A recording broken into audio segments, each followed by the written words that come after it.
नमस्कार विद्यार्थी मित्रांनो. नोट्स इन मराठी या आपल्या शैक्षणिक यूट्यूब चॅनलवर तुमचे मनापासून स्वागत आहे. आज आपण भारतीय इतिहासाच्या एका प्रचंड मोठ्या कालखंडावर चर्चा करणार आहोत. हो, खूप मोठा काळ आहे हा. साधारणपणे इसवी सन पूर्व 600 ते इसवी सन 600 म्हणजे तब्बल 1200 वर्षांचा काळ. या काळात साम्राज्य उभी राहिली, मोठी शहरं वसली आणि समाज म्हणजे तो पूर्णपणे बदलून गेला. अगदी. पण माझा चर्चेचा उद्देश हाच आहे. आपल्याकडे जे काही पुरावे आहेत, दगडांवर कोरलेले लेख, काही जुने ग्रंथ, जमिनीखाली सापडलेली नाणी. म्हणजे इतिहासाचे छोटे छोटे तुकडे. बरोबर. या तुकड्यांना जोडून आपण त्या काळाचं चित्र कसं उभं करतो हेच आज आपण समजून घेणार आहोत. आणि हे तुकडे जोडणं म्हणजे एखाद्या मोठ्या काय म्हणतात त्याला, डिटेक्टिव्ह कथेसारखं आहे. हो ना. विचार करा, अगदी 1830च्या दशकापर्यंत आपल्याला सम्राट अशोकाचे जे शिलालेख देशभर सापडत होते ते आपल्याला वाचताच येत नव्हते. अच्छा, मग त्यावर काय लिहिलेलं असायचं? त्यावर लिहिलेलं असायचं, देवा नाम पियदस्सी. आता हा पियदस्सी राजा कोण, हेच एक मोठं गूढ होतं. मग हे गूढ उलगडलं कसं? ते उलगडलं जेम्स प्रिन्सेप नावाच्या ईस्ट इंडिया कंपनीचा एका अधिकाऱ्यानं. त्याने प्रचंड मेहनत घेऊन ब्राह्मी आणि खरोष्ठी या लिपींचा अर्थ लावला आणि तेव्हा इतिहासाला एक प्रचंड मोठी कलाटणी मिळाली. काय कळलं तेव्हा? तेव्हा कळलं की हा पियदस्सी म्हणजेच देवांचा प्रिय, हा दुसरा तिसरा कोणी नसून सम्राट अशोक होता. अरे वा. एका क्षणात एका हरवलेल्या महान सम्राटाचा इतिहास पुन्हा जिवंत झाला. इथेच तर खरी गंमत आहे. म्हणजे आज आपण हेच पाहणार आहोत की हे पुरावे आपल्याला काय सांगतात. 16 महाजनपदांपैकी फक्त मगध हेच साम्राज्य इतकं मोठं का झालं? मौर्य साम्राज्याची प्रशासन व्यवस्था एखाद्या आजच्या कॉर्पोरेट कंपनीसारखी होती का? आणि सगळ्यात महत्वाचं, सामान्य लोकांना आपल्या राजांबद्दल खरंच काही वाटत होतं? या सगळ्याची उत्तरं या जुन्या पुराण्या स्रोतांमध्ये दडलेली आहेत. चला मग या टाइम मशीनमध्ये बसूया आणि थेट जाऊया इसवी सन पूर्व 6व्या शतकात. इतिहासकार म्हणतात की हा भारतीय इतिहासातील एक टर्निंग पॉइंट होता. असं का? कारण याच काळात पहिल्यांदा आपल्याला संघटित राज्ये किंवा ज्यांना महाजनपदं म्हणतात ती उदयास आलेली दिसतात. अच्छा. बौद्ध आणि जैन धर्माच्या सुरुवातीच्या ग्रंथांमध्ये आपल्याला अशा 16 महाजनपदांची यादी मिळते. यात काही प्रमुख नावं कोणती? हो, यात वज्जी, मगध, कोशल, कुरु, पांचाल, गांधार आणि अवंती यांसारखी काही नावं वारंवार येतात. म्हणजे हीच त्या काळातली मोठी आणि महत्वाची राज्य होती. अगदी बरोबर. आणि या राज्यांची रचनाही वेगळी होती असं मी ऐकलंय. म्हणजे सगळीकडेच एकच राजा राज्य करत नव्हता? नाही, बहुतेक महाजनपदावर राजाचं राज्य होतं. पण वज्जी संघासारखी काही राज्ये गण किंवा संघ म्हणून ओळखली जात. म्हणजे इथे सत्ता एका राजाच्या हातात नव्हती, तर काही मोजक्या आणि प्रभावशाली घराण्यांच्या गटाच्या हातात होती. यालाच इंग्रजीत ऑलिगार्की म्हणतात. अच्छा. आणि गंमत म्हणजे भगवान महावीर आणि गौतम बुद्ध हे दोघेही अशाच गणांमधून आले होते, जिथे निर्णय सामूहिक चर्चेने घेतले जात. पण मग राज्य चालवायचं म्हणजे सैन्य लागणार, किल्ले बांधायला लागणार, अधिकारी नेमावे लागणार. या सगळ्यासाठी पैसा कुठून येत होता? काही नियम होते का कर गोळा करण्याचे? उत्तम प्रश्न. याच काळात म्हणजे 6व्या शतकापासून ब्राह्मणांनी धर्मसूत्र नावाचे संस्कृत ग्रंथ लिहायला सुरुवात केली. त्यात नियम लिहिलेले होते? हो, यात राजा आणि समाजासाठी नियम होते. यानुसार राजाने शेतकरी, व्यापारी आणि कारागिरांकडून कर आणि नजराणा गोळा करावा असं स्पष्ट सांगितलं होतं. इतकंच नाही तर शेजारच्या राज्यांवर हल्ला करून त्यांची संपत्ती लुटणं हे सुद्धा एक प्रकारे कायदेशीरच मानलं जात होतं. म्हणजे एक प्रकारे माईट इज राईटचा जमाना होता. या 16 राज्यांमध्ये मग स्पर्धा तर असणारच, पण या स्पर्धेत एकच जण विजेता ठरला, मगध. मगध? असं का झालं? मगधमध्ये असं काय खास होतं? आधुनिक इतिहासकार यामागे अनेक भौगोलिक कारणं सांगतात. एक म्हणजे मगधचा प्रदेश म्हणजे आजचा बिहार हा गंगेच्या खोऱ्यातला होता. म्हणजे सुपीक जमीन. प्रचंड सुपीक जमीन. दुसरं, जवळच्याच झारखंडच्या खाणींमधून शस्त्र आणि अवजारे बनवण्यासाठी लोखंड सहज उपलब्ध होतं. आणि युद्धासाठी हत्ती. बरोबर. सैन्यासाठी अत्यंत महत्वाचे असलेले हत्ती या प्रदेशातील जंगलात मोठ्या संख्येने होते. आणि दळणवळणासाठी? त्यासाठी गंगा नदी होतीच. म्हणजे वाहतुकीचा एक स्वस्त आणि सोयीस्कर मार्ग. थोडक्यात सांगायचं तर मगधकडे नैसर्गिक संसाधनांची एक लॉटरीच लागली होती. ही झाली आजच्या इतिहासकारांची मतं. पण त्या काळातल्या लोकांना काय वाटत होतं? त्या काळातल्या बौद्ध आणि जैन लेखकांनी मगधच्या यशाचं श्रेय तिथल्या राजांना दिलं आहे. म्हणजे बिंबिसार, अजातशत्रू. हो, बिंबिसार, त्याचा मुलगा अजातशत्रू आणि पुढे आलेला महापद्मनंद. हे राजे प्रचंड महत्वाकांक्षी आणि तितकेच कठोर होते. त्यांच्या आक्रमक धोरणांमुळेच मगध शक्तिशाली बनलं असं त्यांचं म्हणणं आहे. आणि त्यांच्या राजधान्याही खूप मोठ्याच्या ठिकाणी होत्या नाही का? हो, सुरुवातीची राजधानी राजगृह, जी आज राजगीर म्हणून ओळखली जाते, ती तर डोंगरांनी वेढलेली एक नैसर्गिक किल्लाच होती. आणि नंतरची राजधानी पाटलीपुत्र म्हणजे आजचा पटना, ती गंगेच्या काठावर होती. तिथून संपूर्ण व्यापारी मार्गांवर नियंत्रण ठेवणं सोपं होतं.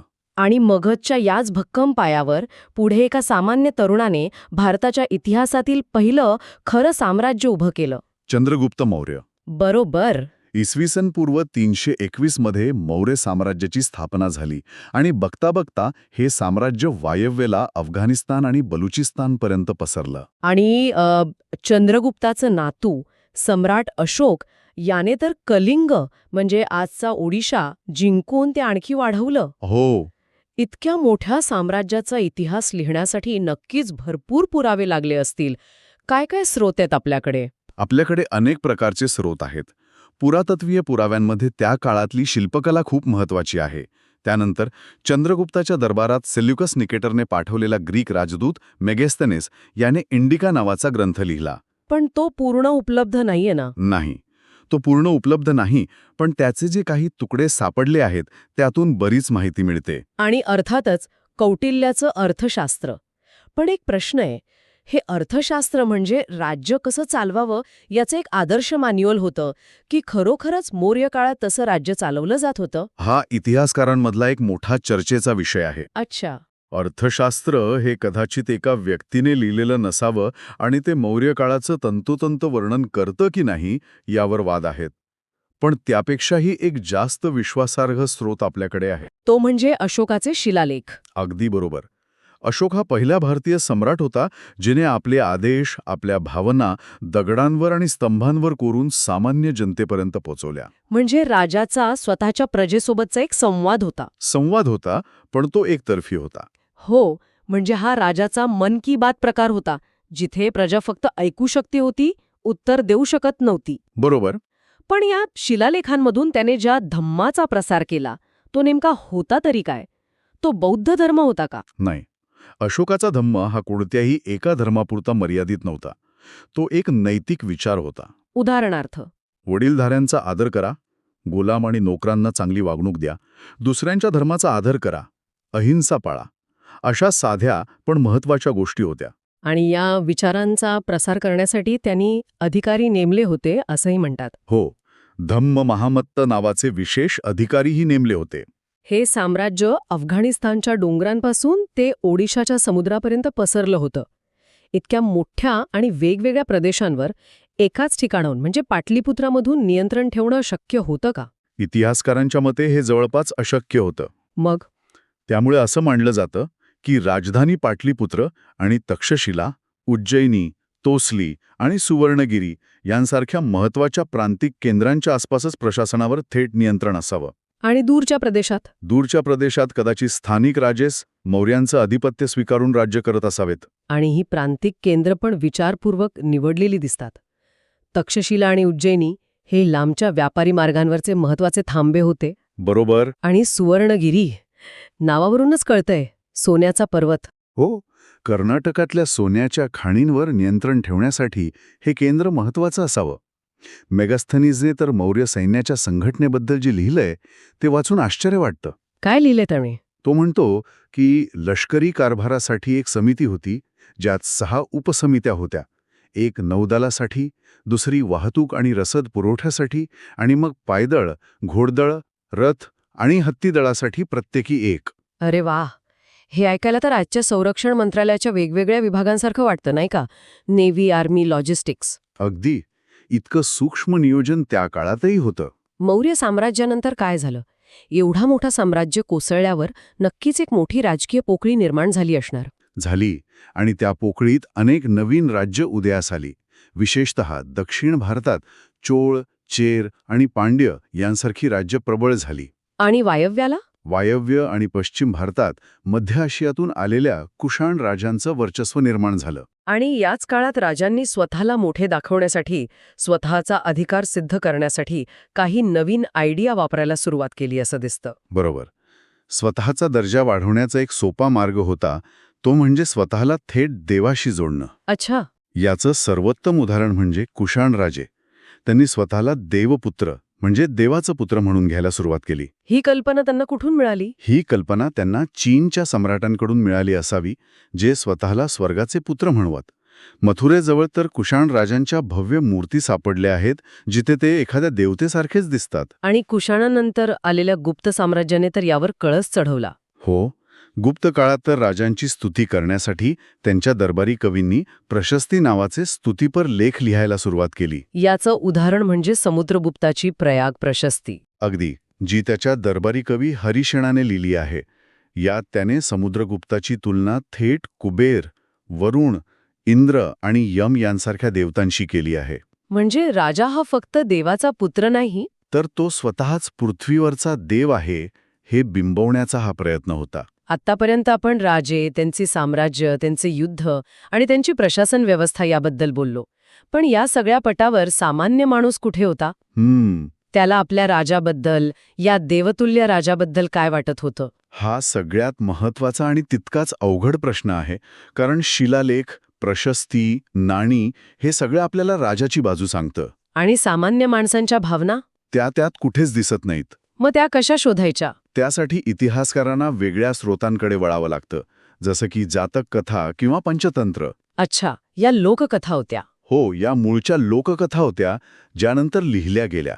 यात आपल्याला सामान्य माणसाच्या आयुष्याची आणि त्याच्या विचारांची झलक मिळते. यातलीच एक गंधतेंदू जातक नावाची कथा आहे, जी खूपच रंजक आहे. हो, ती कथा एका दुष्ट राजाची आहे. तो राजा एकदा वेश बदलून आपल्या प्रजेची मतं जाणून घेण्यासाठी राज्यात फिरतो.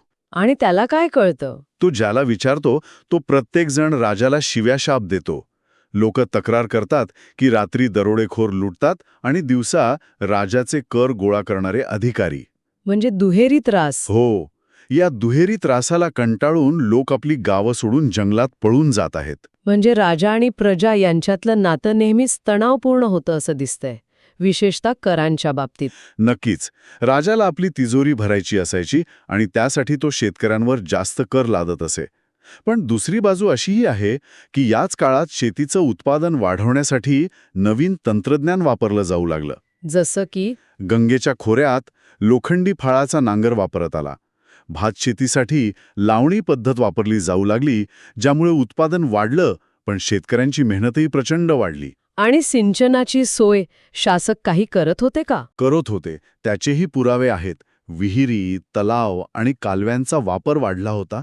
गुजरातमधला सुदर्शन तलाव हे तर याचं एक उत्तम उदाहरण आहे. तो मौर्य काळात बांधला गेला होता, बरोबर? हो, हा कृत्रिम तलाव मौर्य काळात बांधला गेला होता, पण नंतर अनेक वर्षांनी शासक रुद्रदामन आणि गुप्त वंशाच्या एका राजाने तो दुरुस्त करून घेतला, याची नोंद त्यांच्या शिलालेखांमध्ये आहे. यावरून दिसतं की सिंचनाची व्यवस्था करणं हे राजा आपलं कर्तव्य मानत होता. बरोबर. या सगळ्या बदलांमुळे ग्रामीण समाजातही नक्कीच फरक पडले असणार.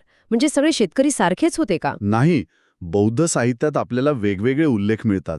काही भूमिहीन शेतमजूर होते, तर काही गहपती म्हणजे छोटे किंवा मध्यम शेतकरी होते. आणि काही मोठे जमीनदारही होते. हो, तमिळ संगम साहित्यातही वेल्लार म्हणजे मोठे जमीनदार, उजवार म्हणजे नांगर चालवणारे आणि अधिमई म्हणजे गुलाम असे स्पष्ट वर्ग दिसतात. म्हणजे जमिनीच्या मालकीमुळे समाजात विषमता वाढत होती. अगदी. याच काळात जमीन दान देण्याची प्रथा सुद्धा सुरू झाली, बरोबर? हो, आणि ही दाने बहुतेक करून ब्राह्मणांना किंवा धार्मिक संस्थांना दिली जात. याची नोंद तांब्याच्या पत्रांवर म्हणजे ताम्रपटांवर केली जात असे. एक कायदेशीर पुरावा म्हणून. बरोबर, जेणेकरून तो एक कायदेशीर पुरावा बनेल.